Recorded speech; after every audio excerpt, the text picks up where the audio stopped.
Au nom du Père et du Fils et du Saint-Esprit. Amen. Signe par milliers, trace de ta gloire, signe par milliers, Dieu dans notre histoire.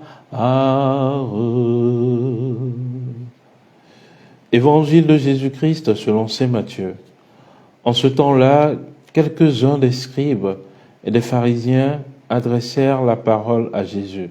« Maître, nous voulons voir un signe venant de toi. » Il leur répondit, « Cette génération mauvaise et adultère réclame un signe, mais en fait de signe, il ne lui sera donné que le signe du prophète Jonas.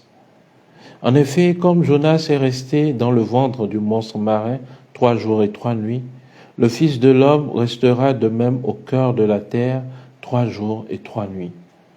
Lors du jugement, les habitants de Ninive se lèveront en même temps que cette génération et ils la condamneront.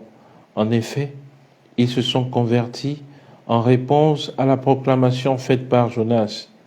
Et il y a ici bien plus que Jonas.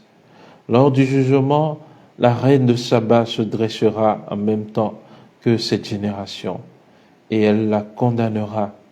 En effet, elle est venue des extrémités de la terre pour écouter la sagesse de Salomon, et il y a ici bien plus que Salomon. Acclamons la parole de Dieu. Louange à toi, Seigneur Jésus.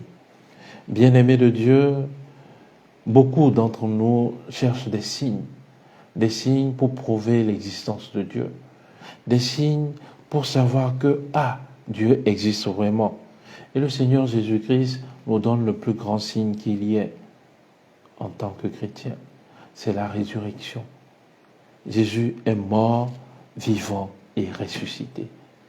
Il est mort, ressuscité et toujours vivant, éternellement là. Et lorsque nous le prions, il est là. Et c'est le plus grand signe qu'on peut. Sans cette résurrection, saint Paul dit, vaine est notre foi.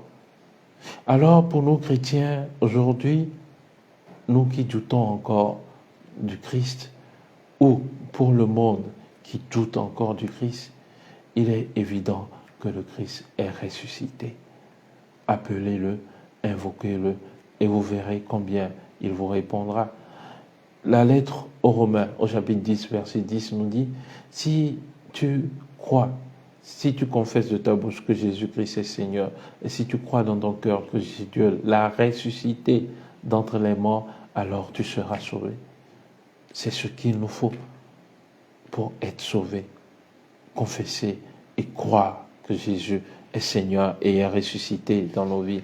Bien-aimés, si les habitants de Ninive se sont convertis à l'appel de Jonas, si la reine de Saba s'est convertie quand elle a écouté Salomon, alors bien plus, pourquoi nous qui sommes les privilégiés de Dieu, les enfants de Dieu, les bien-aimés du Christ, pourquoi ne pas nous convertir totalement et résolument à la suite de notre Maître? Que le Seigneur ressuscité vous environne de sa lumière tout au long de cette nouvelle semaine de prière et de travail qu'il nous offre, et qu'il vous comble de ses bénédictions, lui qui est Père et Fils et Esprit Saint. Amen.